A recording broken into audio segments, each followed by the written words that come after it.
Nós estamos na série de pregações sobre a carta aos Romanos. Se eu me lembro bem, recapitulando, no capítulo 1, Tainá, foi quem? Foi Davi? Você foi o segundo? Então Davi veio dando início, introduzindo a carta aos Romanos. Capítulo 2, a Tainá veio dando continuidade. Se lembro bem, no capítulo 3, o Michael veio trabalhando na semana retrasada, porque na semana passada foi o sítio, tá certo, Michael? É isso? E aí, queridos, dando continuidade então ao que tem sido construído aqui, nós vamos pegar o capítulo 4 de Romanos. Antes da início, eu quero só fazer uma consideração aqui. Eu gostaria muito, essa manhã, que os irmãos compreendessem que a carta aos Romanos não é uma carta fácil de se trabalhar. Não é uma porção fácil das Escrituras de se pregar, de se ensinar, de se construir. Então, assim, eu quero, no nome de Jesus, que vocês entendam o quanto é difícil trabalhar a carta aos Romanos, porque essa carta é uma carta que, na verdade, é um tratado teológico. Se vocês podem perceber, as cartas de Paulo sempre eram cartas pessoais, onde Paulo ele tinha uma relação com uma igreja local e ele enviava essa carta para uma pessoa específica, conhecendo o contexto daquela igreja e conhecendo bem a pessoa que ele havia enviado aquela carta. Por exemplo, é isso que nós vamos ver a carta a Filemon, é isso que nós vamos ver na carta a Timóteo, na carta a Tito e por aí vai. Mas quando chega na carta de Paulo aos Romanos, melhor dizendo, nós não vemos essa pessoalidade, porque não foi Paulo que fundou a igreja dos Romanos, ou a igreja em Roma. Não é uma carta pessoal, uma carta na verdade impessoal do apóstolo Paulo. E essa carta, ela, na verdade, ela é muito mais um tratado teológico do que qualquer outra coisa. Então, assim, é uma carta onde Paulo ele aproveita esse momento, essa oportunidade para poder construir ou expor a sua teologia. Amém? Então não é fácil falar sobre os Romanos. Dito isso, eu quero, no nome de Jesus, que vocês, ou nós como igreja, possamos dar uma salva de palmas ao nosso Deus, a Jesus Cristo, pela vida do Davi que começou, pela vida da Tainá, pela vida do Michael, pela vida dos irmãos que têm se dedicado, se proposto a poder ensinar e ensinar com propriedade uma carta tão difícil e complexa como essa. E o Antônio também quer estar aqui fechando. Amém? E vamos dar uma salva de palmas a Jesus.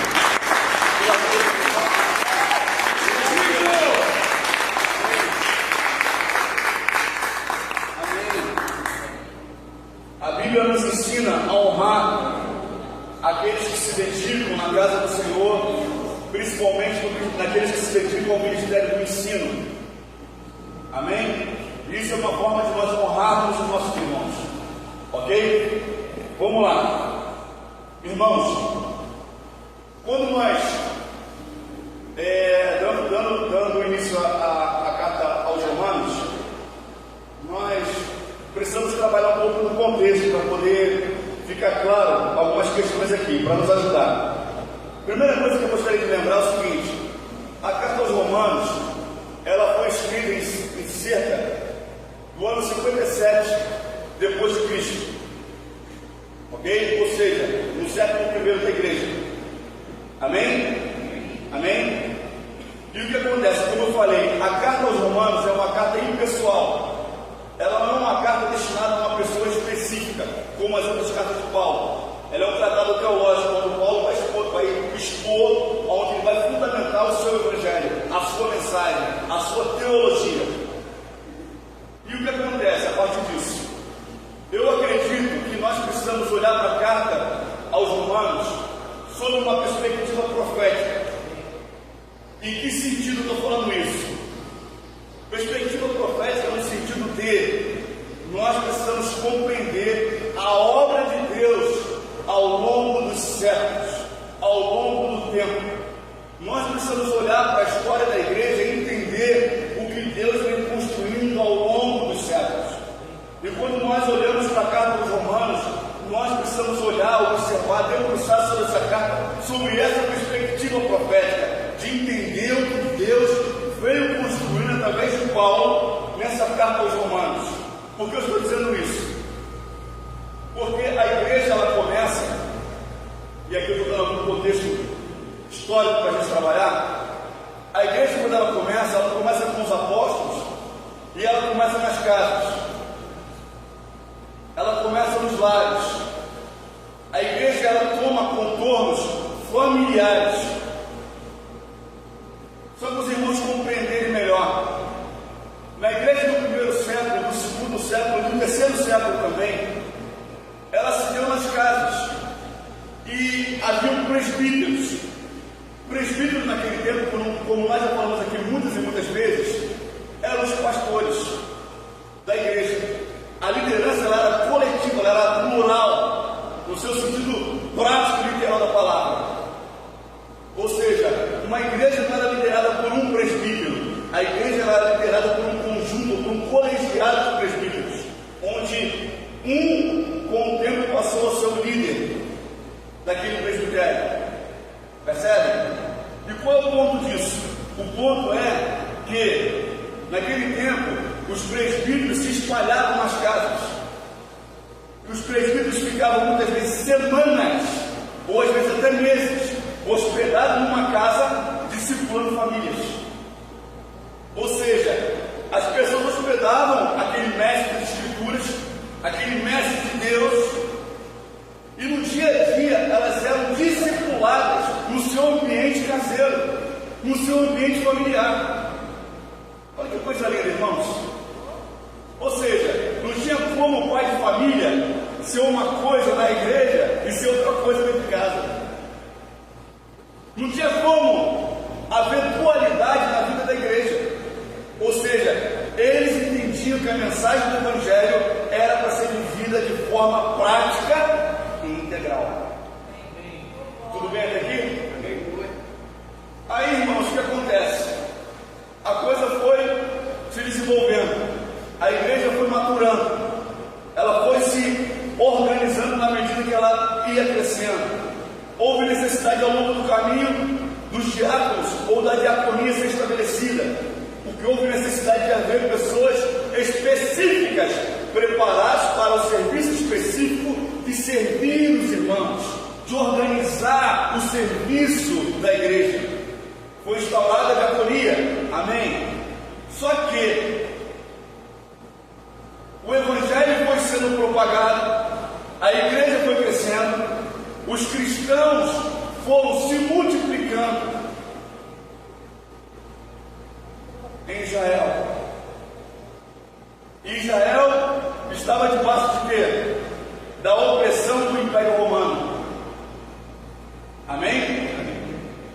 O imperador, ele exigia adoração para si, porque ele entendia que ele era um homem, o rei Deus. Ou seja, todos os povos que estavam debaixo sobre o Império Romano tinham que venerar o imperador. Os cristãos não o veneravam, não o adoravam, porque os cristãos adoram apenas a Yahvé, apenas ao Senhor. E com o tempo os romanos começaram a ver os cristãos como perigo ao governo do imperador, como um perigo, como uma ameaça ao domínio do Império Romano. E começou uma série de perseguições empreitadas para poder perseguir, prender e matar os cristãos. Só que, com o passar dos anos, eles perceberam que quanto mais eles perseguiam, quanto mais eles prendiam e quanto mais eles matavam os cristãos, mais a igreja do Senhor ela crescia, mais os cristãos se multiplicavam. Era um câncer no Império Romano. É assim que eles viam, porque eles não conseguiam aniquilar, extinguir Eles não conseguiam parar, estancar aquela sangria. Quanto mais eles matavam cristãos em praças públicas, quanto mais eles prendiam, mais a igreja do Senhor crescia em número, em poder e graça. E aí, quando nós chegamos no século IV, para ser mais preciso, no ano de 313, o imperador Constantino, ele tem uma sagacidade, ele tem uma ideia extremamente inteligente e maligna. Qual a ideia dele? Se nós não podemos vencê-los, nos juntaremos a eles. O que Constantino faz? Constantino, ele, entre aspas, se converte ao cristianismo. Ele é batizado nas águas. Ele agora é um cristão. E com o passar do tempo, isso vai redundar no fato de o evangelho, ou o cristianismo, se tornar a religião oficial do império. Ou seja, a partir de agora, não há mais perseguições contra a igreja. A igreja pode dar um aleluia por isso? Não dá não, porque isso aí é armadilha. Não dá não, porque isso é armadilha. Aí vai com os irmãos batendo. Isso é armadilha, irmãos. A igreja deixa de ser perseguida.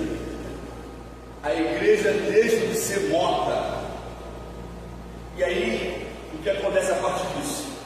A igreja começa a se acomodar. Ela se acomodando, ela deixa de perseverar. Ela deixa de ser uma igreja resiliente. Ela passa a orar menos. Ela passa a buscar menos o Senhor.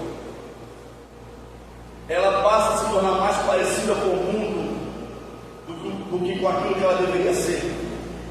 Amém? Até aqui tudo bem? E aí, irmãos, a partir desse momento, qual é o próximo passo? Qual é o império, a capital do Império Romano? Roma. O que é feito? A partir de agora, a igreja não mais se reunirá nas casas. A partir desse momento, nós vamos centralizar a igreja em Roma, capital do Império Romano. A partir desse momento, a igreja não mais se reunirá nas casas mais. A autonomia que os presbíteros tinham de ir em casa, pregando o evangelho, tomando café com os irmãos, almoçando com os irmãos, ensinando a palavra de Deus, discipulando, cada família, acabou. A partir de agora, o evangelho vai ser realizado, a igreja vai ser centrada em Roma, porque Roma é a capital do império.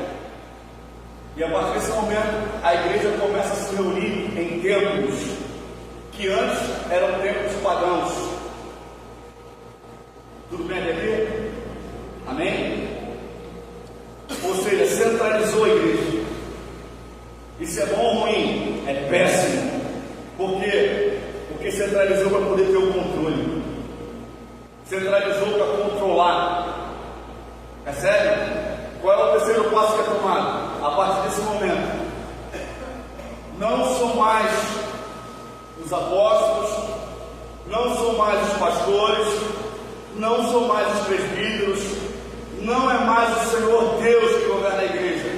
A partir de agora, é o imperador de Roma que passa a ser o líder da igreja. Ou seja, aqui acontece a fusão do poder político e do poder religioso. Fala aí, religioso. Amém? Tudo bem até aqui? Então o imperador agora, ele não é mais apenas um grande estadista, ele não é mais apenas um líder político, agora ele é o Senhor da igreja. Mas qual é o problema disso? Nenhum, ele é cristão. Perceberam a estratégia?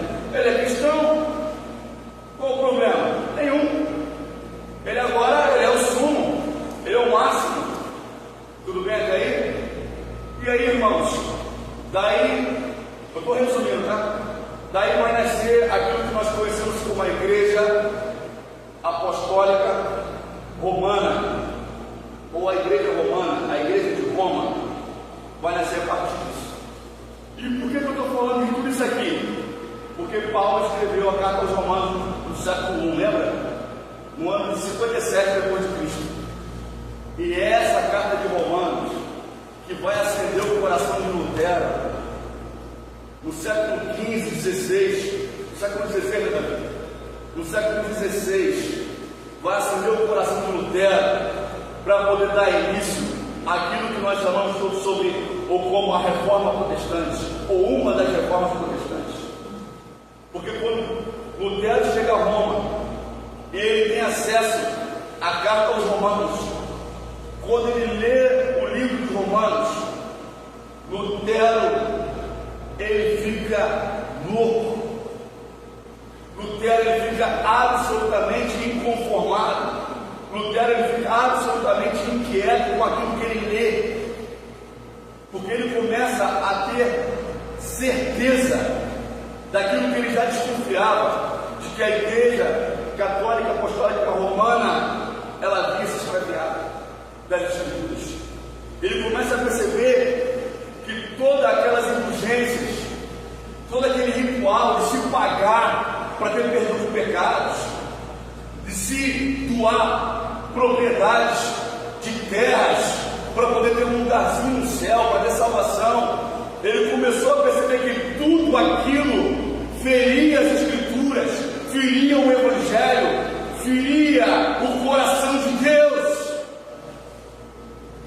Só que o cara que escreveu isso, Paulo, ele escreveu há 3 séculos antes uma carta que impactaria o mundo, uma carta que traria a igreja de volta para os seus eixos, para o seu caminho. Amém, irmãos? Amém. Vocês ficam impactados por isso, não, irmão? Eu fico. Cara, isso me deixa muito inquieto, cara. Então, quando eu digo aos irmãos que eu acredito que nós precisamos olhar para a carta aos Romanos sob uma perspectiva profética, é nesse sentido que eu estou falando. Nós precisamos ver e entender Deus construindo através dos séculos. Deus, ele é um Deus geracional. Deus começa algo numa geração, muitas vezes para poder continuar e terminar em outra. Amém? Aquilo que nós estamos fazendo aqui, talvez nós não vamos ver a realização ou o fruto disso, mas nós precisamos crer que os nossos filhos verão, que os nossos filhos desfrutarão daquilo que nós estamos plantando hoje. Amém, irmãos? Agora podemos começar? Vamos lá. Vamos começar aqui.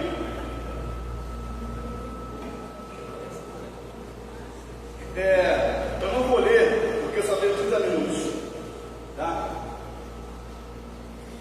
Mas assim, no capítulo 3, eu vou falar sobre o capítulo 4, mas eu vou recapitular aqui bem rápido o que o Mike falou há 2 semanas atrás. Capítulo 3 de Romanos, o Mike falou sobre a primeira parte, ele dividiu de 3 formas. Como é que você disse? Eu anotei. Eu falo para vocês, anotem. Mike dividiu de 3 formas. Primeira parte, Mike dividiu falando sobre a imutabilidade de Deus.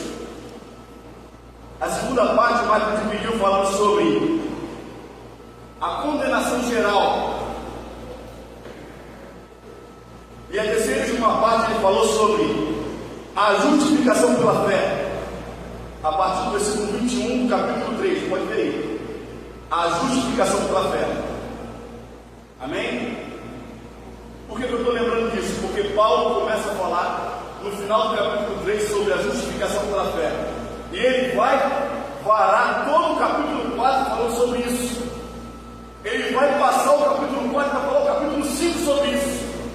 E vocês vão perceber que todo o livro de Romanos se trata desse tema central, a justificação pela fé. E foi isso que martelou o coração de Lutero, de entender que nós somos salvos não por obras, não por nosso esforço próprio, não pelas nossas mãos, mas somos salvos única e exclusivamente pela nossa fé em Cristo Jesus. Amém? Capítulo 4, versículo 1, vai dizer assim: que diremos então a respeito de Abraão? Você colocou a minha tradução? Dá para colocar ou não? Não precisa colocar não, deixa eu falar. Vamos lá, vai perder tempo. Ó, capítulo 4, verso 1. Que diremos então a respeito de Abraão? Nosso pai segundo a...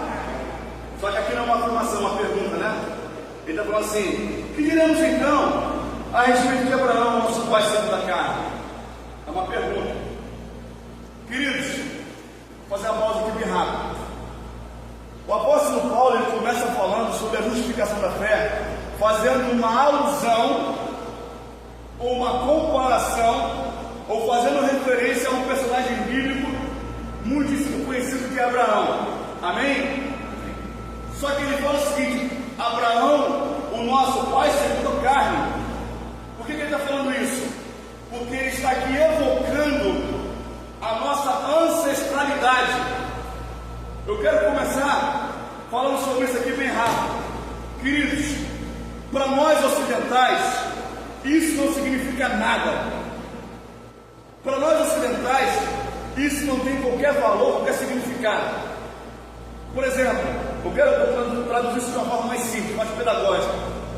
Para mim, por exemplo, eu conheço Davi há mais de 10 anos.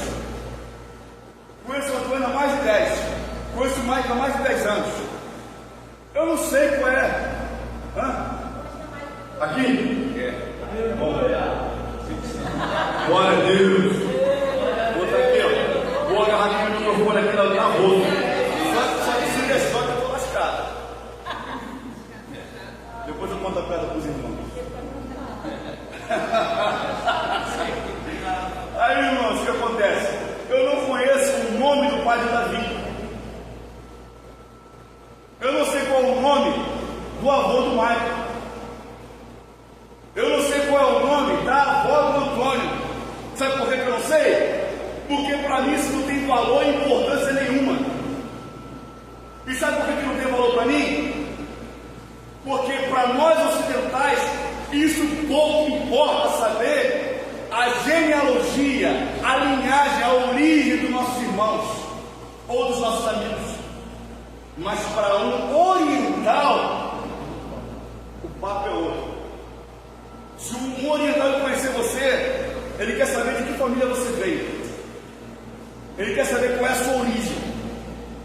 Ele quer saber quem foi seu pai, quem foi seu avô, o que eles fizeram, qual era a profissão deles, qual o legado que eles construíram e deixaram para você.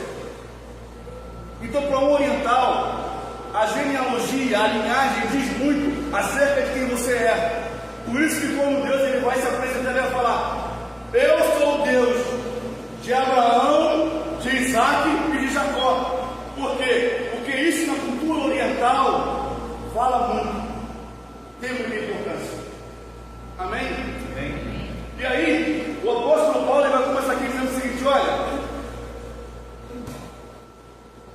Abraão, o vosso pai segundo a carne, ele está evocando a nossa ancestralidade. Diga comigo, ancestralidade. E aqui eu quero só dar uma ênfase.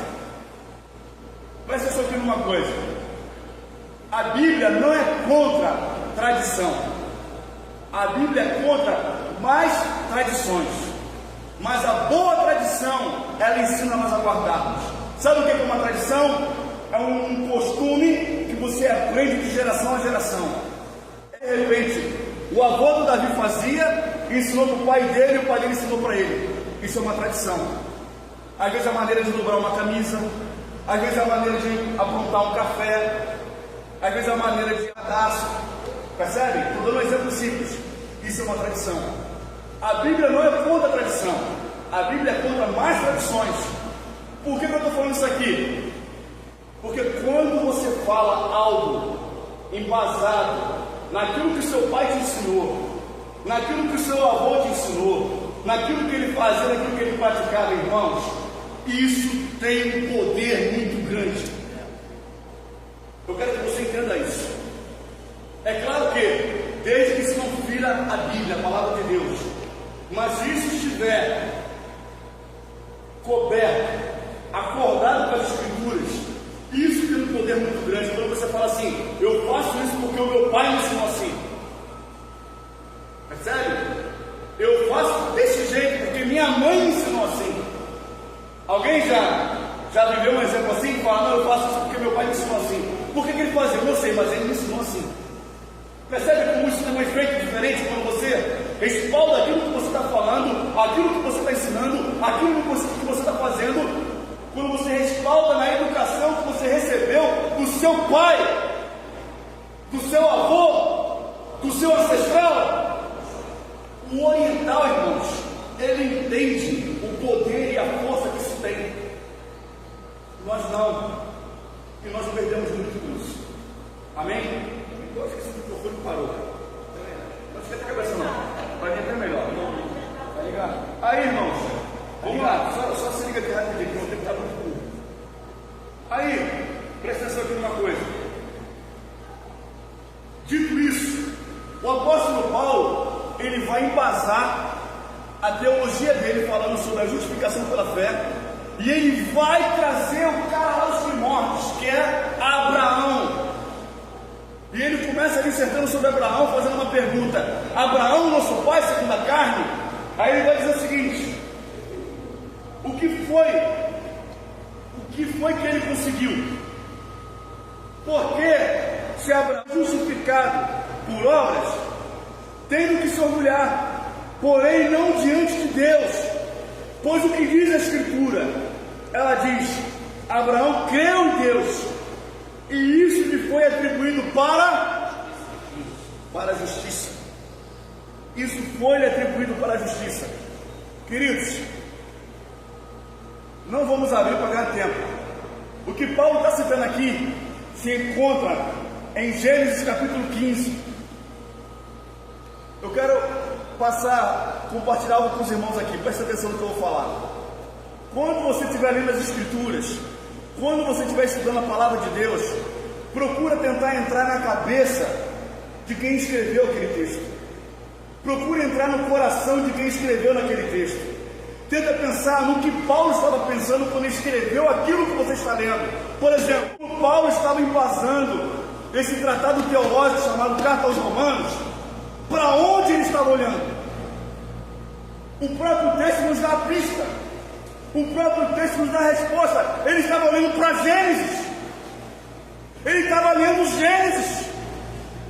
Ele estava olhando para a vida do maior patriarca que existiu, Abraão. Percebe? Então nós sabemos que a Bíblia ela foi escrita por homens inspirados por Deus, pelo Espírito Santo, amém. Mas eu quero enfatizar uma coisa para os irmãos aqui: essa inspiração não caiu no colo ou no colo de ninguém. Não foi algo casual, foi algo intencional, foi algo provocado pela fé dele. Quando Paulo aplicou o tempo dele, o coração dele, a olhar e examinar Gênesis, os olhos dele ficaram na vida de Abraão. E aí o Espírito Santo abriu o coração dele, o entendimento dele, e começou a revelar a ele aquilo que ele fundamentaria como a doutrina da justificação pela fé. Mas foi olhando para as Escrituras, foi olhando para a vida do povo de Deus, para a sua história, para a vida dos seus ancestrais. O que eu estou querendo dizer com isso? É sadio, é saudável a igreja olhar para trás. É sadio a igreja olhar para gerações passadas e aprender com elas.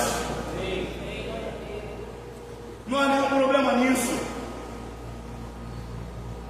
Não há nenhum desprestígio nisso. Nós precisamos aprender com aqueles que vieram antes de nós, guardarmos as boas tradições. Era isso que Paulo fazia. Quando Paulo começa a fundamentar a sua doutrina teológica, ele está olhando para Gênesis, ele está olhando para Abraão, seu ancestral,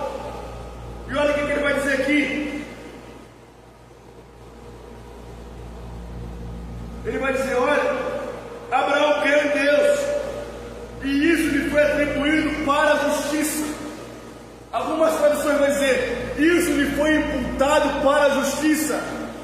Irmãos,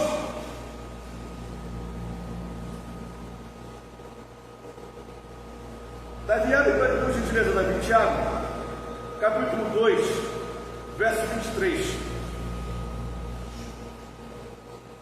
Tiago 2, verso 23.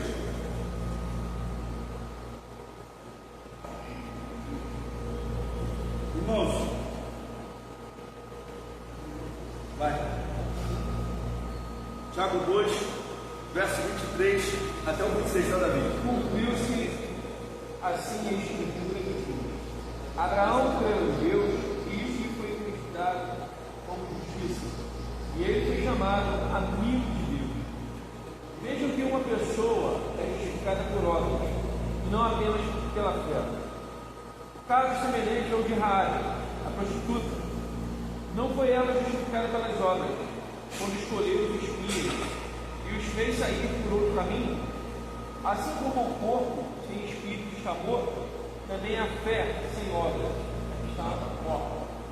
Obrigado, Davi.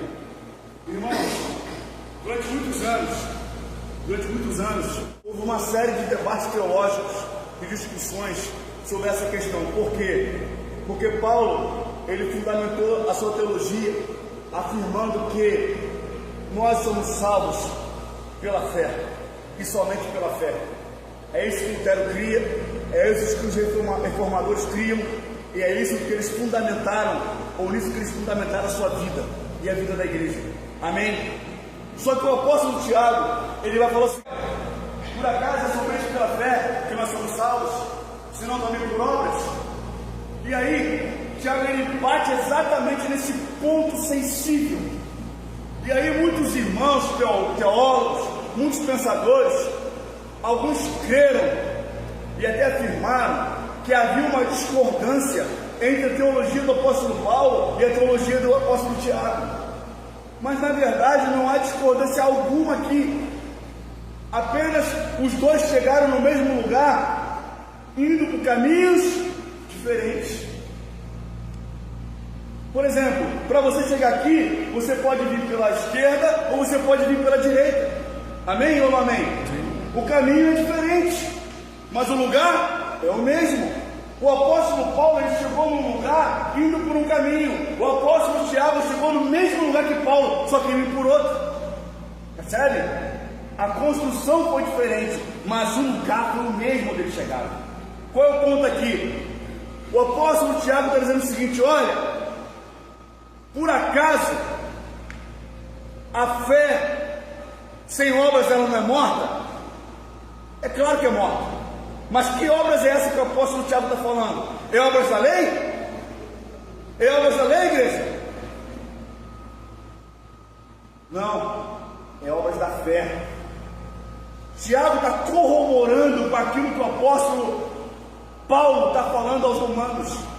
Paulo está dizendo o seguinte: nós somos salvos pela fé em Cristo Jesus, somente pela fé. Só que essa fé, ela não é morta. Essa fé precisa produzir obras de salvação, obras de regeneração, obras de cura, obras que vão glorificar o nome do nosso Deus.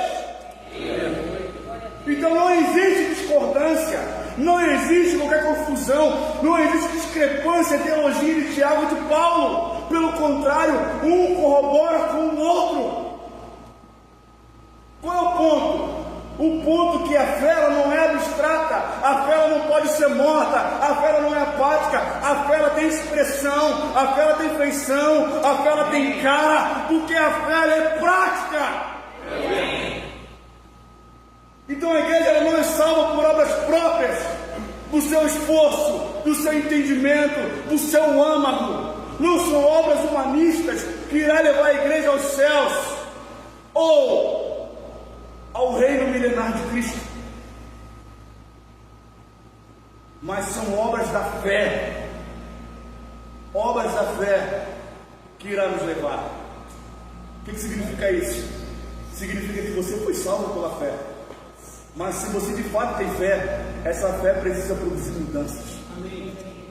Essa fé precisa ser expressa de forma prática, a ponto das pessoas olharem para você e falar: cara, a tua vida me impacta, me choca. A transformação que Deus está fazendo em você me confronta. Por quê? Porque a fé é prática. A fé ela precisa ser tangível. A fé ela precisa ser materializada. Amém, irmãos? Amém.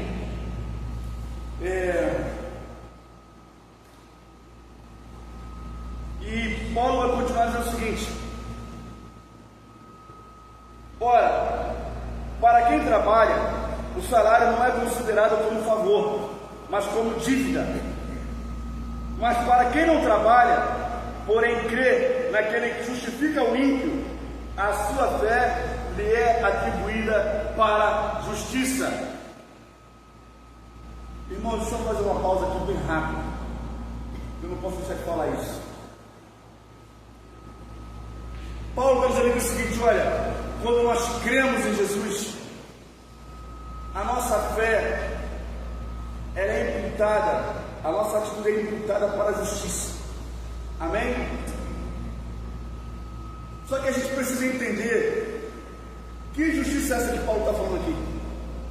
Que quando a gente lê esse texto, interpretando esse texto a partir da nossa justiça, o que Paulo está dizendo não tem sentido algum, ou não tem aplicação prática da vida em nossas vidas.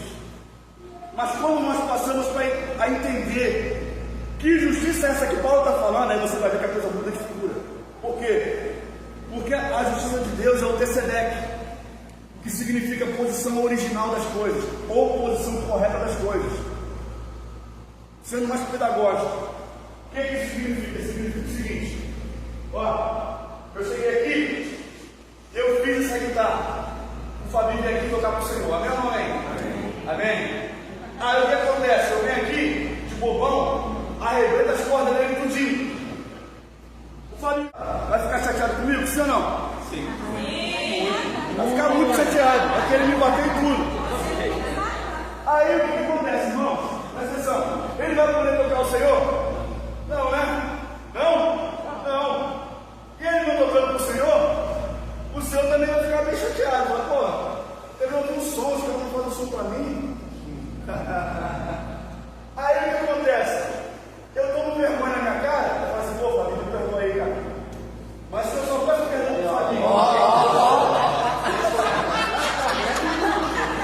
ele sofreu agora. mas se eu só peço. Ele gravou o som, mas se eu só peço perdão pro Fabinho e eu não reponho as cordas que eu arrebentei, justiça foi feita? Foi ou não foi? Não. Claro que não. Porque justiça tem a ver com posição original. Ou seja, eu fazer a justiça de Deus, eu chegar e falar assim: Fabinho, me perdoa, comprei as cordas novas, ó, está aqui. Eu só não sei colocar, mas está aqui. Ou seja, eu recoloquei a guitarra do modo certo, na sua posição original. E ela, na sua posição original, ela está pronta, ela está apta para quê? Para ser tocada. Em outras palavras, para glorificar o nome de Deus. Amém ou não amém? Amém. Isso é justiça.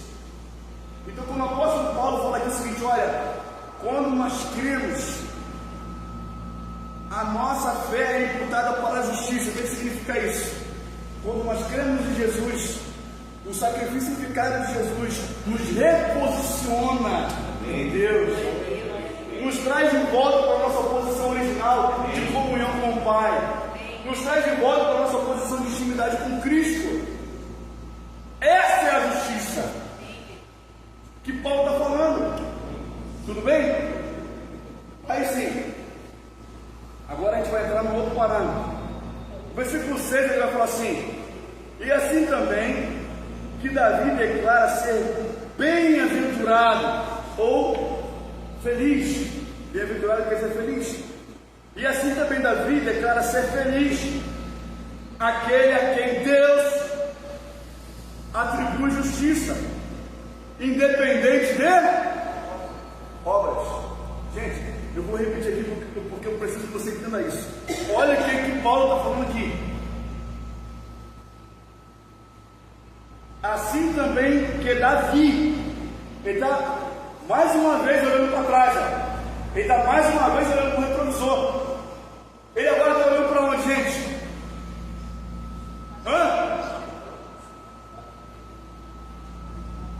Olha aqui, para onde ele está olhando para Gênesis. Está olhando para 1 Samuel, 2 Samuel, acompanhando a história de Samuel, indo lá, para todinha lá, pegando todo o contexto, chegando até Davi, e ele vai depois até onde? Salmos, cara. É para isso que ele está olhando. Aí olha aqui o que ele vai dizer. Bem-aventurado aquele cujas transgressões ou pecados não são perdoados, cujas transgressões são perdoadas e cujos pecados são cobertos. Bem-aventurado aquele a quem o Senhor jamais atribuiu o pecado. Sabe o que Paulo está falando aqui? Paulo está falando que achou a doutrina na graça do Antigo Testamento. Paulo está falando aqui que mesmo na Antiga Aliança ele já via a graça de Deus atuando no homem. Porque ele está falando de um cara que não merecia ser perdoado,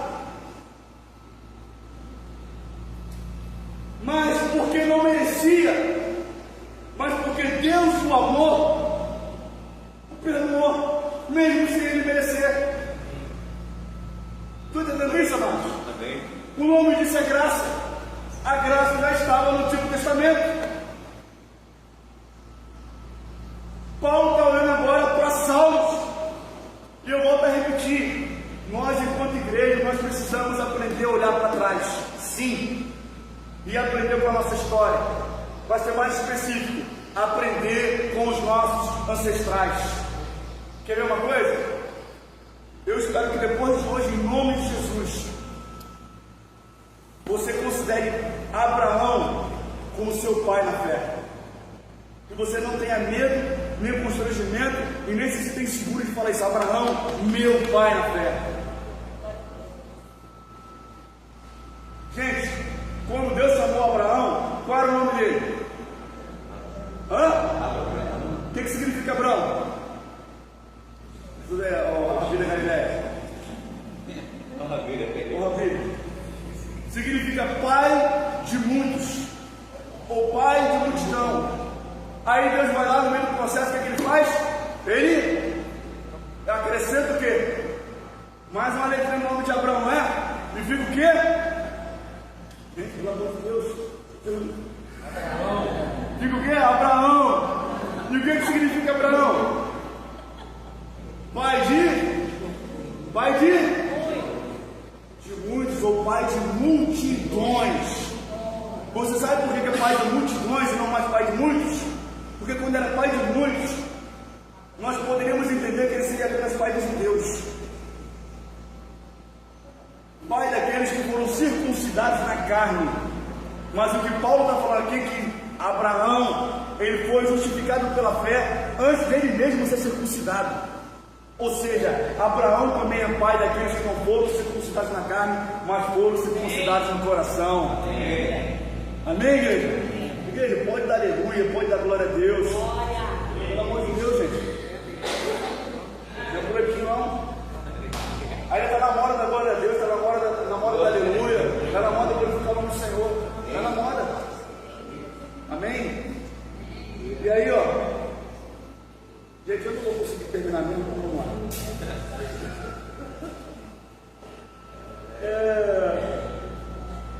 Aí, versículo 9. Essa bem-aventurança vem apenas sobre os circuncisos, ou será que ela vem também sobre os incircuncisos? A pergunta: por que dizemos a fé foi atribuída a Abraão para a justiça? Versículo 10. Como, pois, lhe foi atribuída? Uma pergunta: estando ele já circuncidado? Ou sendo ainda incircunciso? Paulo está perguntando. Não foi no regime da circuncisão, mas quando ele ainda não havia sido circuncidado. Paulo está afirmando aqui, ó, ele foi justificado pela fé quando ele ainda não havia sido circuncidado. Ou seja, baseado nisso, Paulo está dizendo: olha, nós também somos filhos de Abraão, nós que não fomos circuncidados na carne, nós que não somos judeus. Ou seja, Paulo está fundamentando a teologia dele, usando a vida de Abraão. A inspiração veio sobre esses homens, mas eles estavam estudando as Escrituras. Eles estavam investigando as Escrituras. Eles não estavam parados olhando por nada, não, eles estavam buscando algo do Senhor. Amém, irmãos? Amém. E aí ele vai terminar dizendo o seguinte: olha, ele é também o pai da circuncisão, isto é, daqueles que não são apenas circuncisos, mas também andam nas pisadas da fé que teve Abraão, nosso pai, antes de ser circuncidado. Irmãos, está tudo bem até aqui? Está claro o que eu estou falando? Está conseguindo ser claro? Está dando para entender? Porque é um assunto meio complexo mesmo. Mas está dando para entender, Antônio? Se o Antônio falou que sim, então tá bom. Amém. Vamos embora. Se eu tenho a aprovação do Rabino da Galileia. Aí eu vou tentar finalizar aqui, porque não vai dar tempo de falar tudo. Mas pelo menos no versículo 13. Aí, no versículo 13, Paulo vai começar a falar assim: olha, a promessa de que seria herdeiro do mundo não veio a Abraão ou a sua descendência por meio da lei, sim, por meio da justiça da fé. Percebe? Eu vou repetir: a promessa de que seria herdeiro do mundo não veio a Abraão ou a sua descendência por meio da lei. Que lei, Paulo está falando? Lei de Moisés, lei mosaica, tá? Ele está dizendo, e sim por meio da justiça da fé. Versículo 14: pois se os da lei é que são os herdeiros, anula-se a fé, cancela-se a promessa. Para finalizar agora de verdade, abram comigo capítulo 19 de Apocalipse, por favor. Abre aí, por favor, Mike, tudo para ler, por gentileza. Apocalipse 19, verso 7. Isso, por favor, 7. Verso 7. Alegremos e exultemos e demos glória a Ele, porque chegou o momento das bodas do Cordeiro, e a sua noiva já se preparou. E lhe foi permitido vestir-se de linho fino, resplandecente e puro, pois o linho fino são as obras justas dos santos. Amém. Na Bíblia do Marco está dizendo que o linho fino, que veste a noiva do Cordeiro, olha só, ali é o apóstolo João, tendo uma visão profética, uma visão da noiva de Cristo, da igreja de Deus, da igreja do Senhor, vitoriosa, vestida com linho fino. A própria palavra vai nos explicar o que significa isso. Ela está dizendo, olha, esse linho fino significa os atos de justiça dos santos. É disso que a igreja se ornamenta, é disso que a igreja se veste, os atos de justiça dos santos. E aqui eu quero terminar essa palavra dizendo para os irmãos o seguinte: presta atenção aqui, que de tudo que eu falei aqui, se você esquecer de tudo, lembra do que eu vou falar agora. Irmãos, a igreja do Senhor, nesses dias, ela precisa se vestir para as bodas do Cordeiro, porque o Senhor Jesus, Ele está voltando. Isso não é história da carochinha, isso é verdade. E Ele vai voltar para se casar com a sua noiva, que é a igreja. E quando Ele voltar, essa igreja vai estar ornamentada, ela vai estar vestida, linda, maravilhosa, impecável. E o próprio João está dizendo que as vestes dessa igreja são atos de justiça. O que significa isso? Vou traduzir de uma forma mais simples possível, mais pedagógica possível. Irmãos, quando a maioria de nós vem ao culto, muitos de nós vêm ao culto, vem naquela perspectiva de receber algo de Deus. Ontem eu fui num show gospel, o show foi maravilhoso, foi um culto a céu aberto, foi, mas teve uma fala que me pegou. A fala foi o seguinte: o que você hoje veio aqui receber dos céus? Isso me pegou. O que me pegou? porque essa frase ela reflete o anseio da maioria de nós. As pessoas vão à igreja querendo receber algo, só que a perspectiva de Deus não é essa. A perspectiva de Deus é que você venha para ofertar algo. Amém. E não receber algo. Amém. Receber algo é uma consequência da sua relação com Deus, da nossa reciprocidade com o chamado de Deus. Mas a perspectiva primária é vir para doar. E doar o quê? Doar minha vida, doar meu coração. E não é doar parte, é doar todo. Amém. Amém? Doar todo. E nesse sentido eu quero terminar dizendo o seguinte: prestem atenção.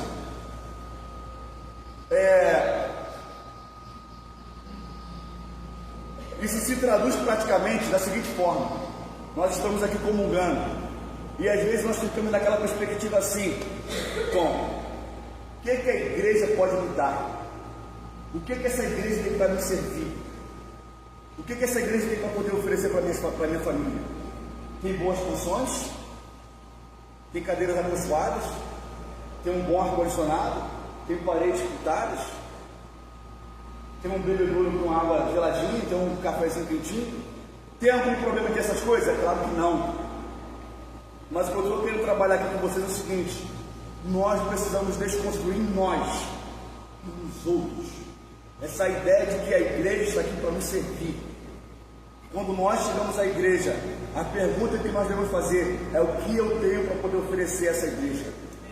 O que minha família e eu temos para poder ofertar nessa casa? Esse é o pensamento correto.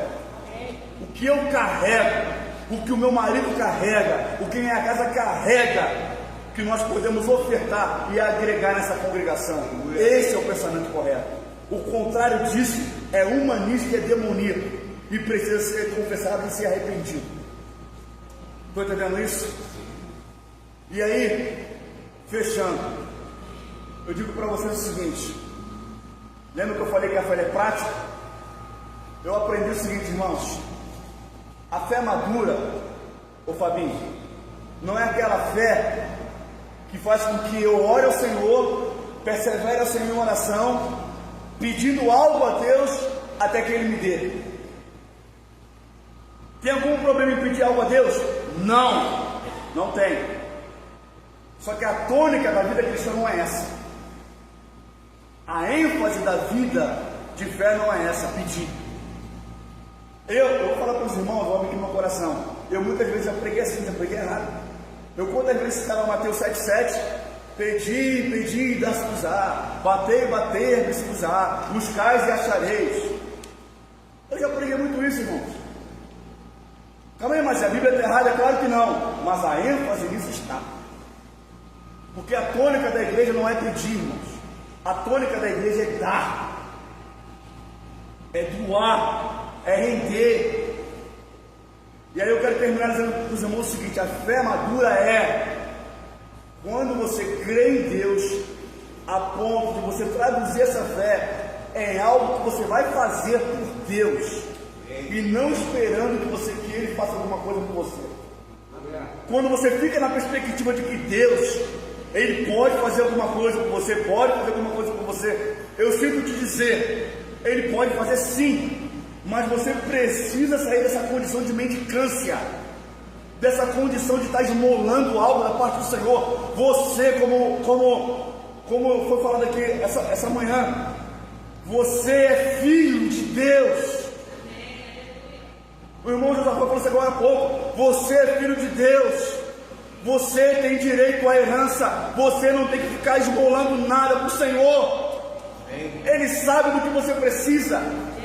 O ponto aqui é: eu creio no meu Deus. O que eu posso fazer com Ele mediante a minha fé? Aleluia. Esse é o ponto. Se eu não faço nada para o meu Senhor, se eu não oferto nada para Ele em vida, a minha fé é morta. Eu sou condenado pelo texto de Tiago: a fé sem obras é morta. Então o ponto é: o que você, o que eu, o que nós temos feito com aquilo que nós cremos?